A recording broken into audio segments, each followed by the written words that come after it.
एकमात्र भूत का केस जो पुलिस के फाइल में दर्ज है, एक रियल स्टोरी। आज जो ये कहानी बताने जा रही हूँ वो एक सच्ची घटना है। कहते हैं कि ये एकमात्र ऐसी भूत वाली घटना है जो स्पेन की पुलिस फाइल में दर्ज है। ये कहानी है सन 1990 और 91 की। यह कहानी मैड्रिड की एक 18 साल की लड़की स्टेफिना लजारो की है, जो स्पेन की मैड्रिड में अपने माता पिता और 2 छोटे भाई बहनों के साथ विकल्स के स्थित एक अपार्टमेंट में रहती थी। स्टेफिना का जन्म सन 1973 में हुआ था। स्टेफिना की ज़िंदगी में 18 साल के पहले तक सब कुछ ठीक चल रहा था। स्कूल की पढ़ाई खत्म करने के बाद स्टेफिना ने कॉलेज में दाखिला लिया, लेकिन कॉलेज जाने के कुछ ही दिन के बाद अचानक उसके बर्ताव में बदलाव आने लगा। कहते हैं कि वह रात में उठकर अपने कमरे के दीवारों को नाखून से नोचती थी, सामान को इधर उधर फेंकती थी।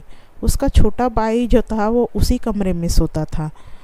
उसके भाई को देखकर वह गुर्राने लगती थी, तो कभी सांप के जैसे हिस हिस की आवाज़ें निकालने लगती थी। उसकी इन हरकतों से उनके घर वाले परेशान रहने लगे।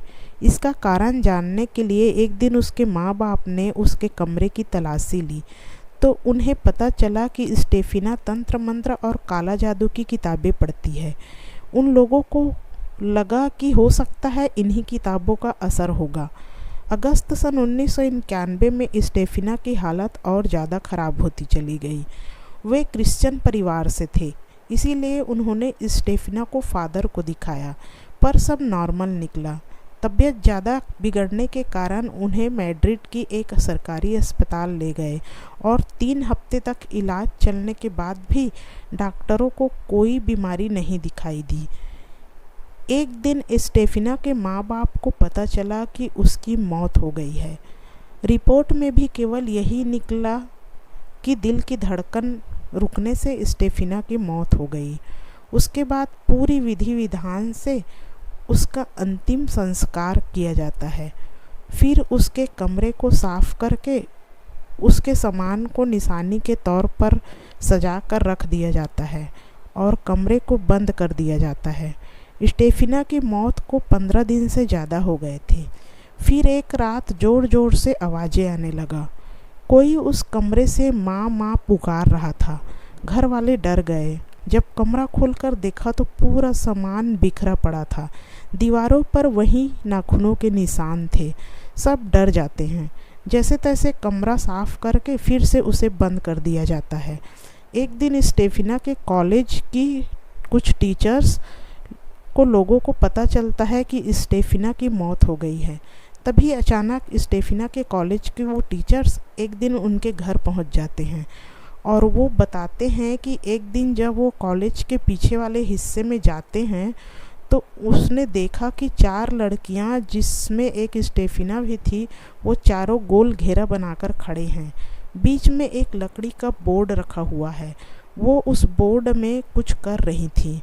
बोर्ड के एक ऊपर गिलास उल्टा करके रखा हुआ था और एक एक करके उस गिलास पर उंगलियां रख रही थी। सब स्टेफिना ने अपनी उंगलियां उस गिलास पर रखी तो वो गिलास हवा में जैसे तैरने लगा। कुछ देर तक टीचर ने देखा। इसके बाद उसने सब लड़कियों को डांटा और उस बोर्ड को तोड़ दिया। उस टीचर में एक नन भी थी। उसने उन लड़कियों में से एक से पूछा कि वो लोग वहाँ क्या कर रहे हैं, तो पता चला कि स्टेफिना के दोस्त के बॉयफ्रेंड की मौत बाइक एक्सीडेंट में हो गई थी, जिसके बाद स्टेफिना की दोस्त डिप्रेशन में चली गई थी। उसने बताया कि स्टेफिना भूतों से बात करती थी और बाइक एक्सीडेंट में भूत उस लड़के से भी बात की थी। उसके बाद अचानक उस गिलास में से एक सफ़ेद धुएं का गुबार सा आया और वो सीधे स्टेफिना के नाक से होते हुए उसके शरीर में चला गया। यह बातें सुनकर स्टेफिना के घर वाले और भी डर गए। उसके घर वालों ने फिर से उसका कमरा खोला और पाया कि कमरे का सारा सामान बिखरा पड़ा हुआ है और स्टेफिना की तस्वीर ज़मीन पर पड़ी हुई है। पिता ने जब उस तस्वीर की तरफ देखा तो पाया कि स्टेफिना के चेहरे पर आग लगी हुई है। आग सिर्फ चेहरे पर थी। फेम को कुछ भी नहीं हुआ था। सब कुछ ठीक करके उन्होंने फिर से कमरे को लॉक कर दिया। अगली रात ऐसा कुछ हुआ जो पहले कभी नहीं हुआ था। उस रात स्टेफिना की माँ जब सो रही थी तो उसको लगा कि कोई उसके ऊपर चढ़ के बैठ गया है और उसका गला दबा रहा है। उन्होंने अपने आप को उस अदृश्य ताकत से छुड़वाने की बहुत कोशिश की और काफ़ी देर के बाद उस चीज़ को अपने शरीर से हटाया। इसके बाद वह करीबन रात को 3 बजे के करीब पुलिस को कॉल करती है। इस दौरान पुलिस के चीफ जोस पेड्रो के साथ 4 और सहयोगी पुलिस अफसर वहाँ पे मौजूद थे। वो उनके घर में पहुँच जाते हैं। उन पुलिस अफसरों को भी ठंडी हवाएं और अजीब सी आवाज़ें सुनाई देती हैं। जब वो स्टेफिना के कमरे में घुसते हैं तो पाया कि तेज़ हवाएं चल रही हैं। कमरा एकदम ठंडा हो गया है, लेकिन बाहर सब कुछ शांत था। पुलिस वालों ने स्टेफिना के घर वालों को समझाया और वो वहाँ से चले गए। लेकिन पुलिस के दिमाग में यही सवाल घूमता रहा कि आखिर माजरा क्या है। अगले दिन फिर पुलिस उनके घर पहुँची तो पिता ने बताया कि वो अपने छोटे बेटे को राइट साइड वाले बेड पर सुलाते हैं तो वो हवा में उछलकर लेफ्ट वाले बेड में आ जाता है।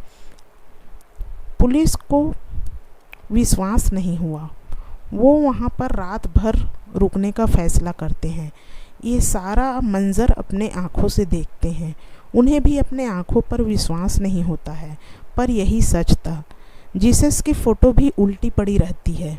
यह सारी बातें पुलिस की रिपोर्ट में दर्ज है। यह खबरें मीडिया में आई। पुलिस ने इंटरव्यू भी दिया। करीब 1 महीने तक इन्वेस्टिगेशन के बाद पुलिस को जब कुछ भी नहीं मिला तो वो पुलिस ने उन्हें घर छोड़ने का मशवरा दिया और उन्होंने उस घर को खाली कर दिया। घर बदलते ही यह सारी पैरानॉर्मल एक्टिविटीज़ ख़त्म हो गई। इस घटना पर एक फिल्म भी बनी जिसका नाम वेरोनिका है। कहते हैं आज भी वो अपार्टमेंट वहाँ पर है, पर उस जगह पर अब कोई भी नहीं रहता है। तो दोस्तों, ये थी एक सच्ची कहानी। अगर कहानी अच्छी लगे तो प्लीज़ कृपया चैनल को सब्सक्राइब कीजिए, लाइक कीजिए, शेयर कीजिए। धन्यवाद।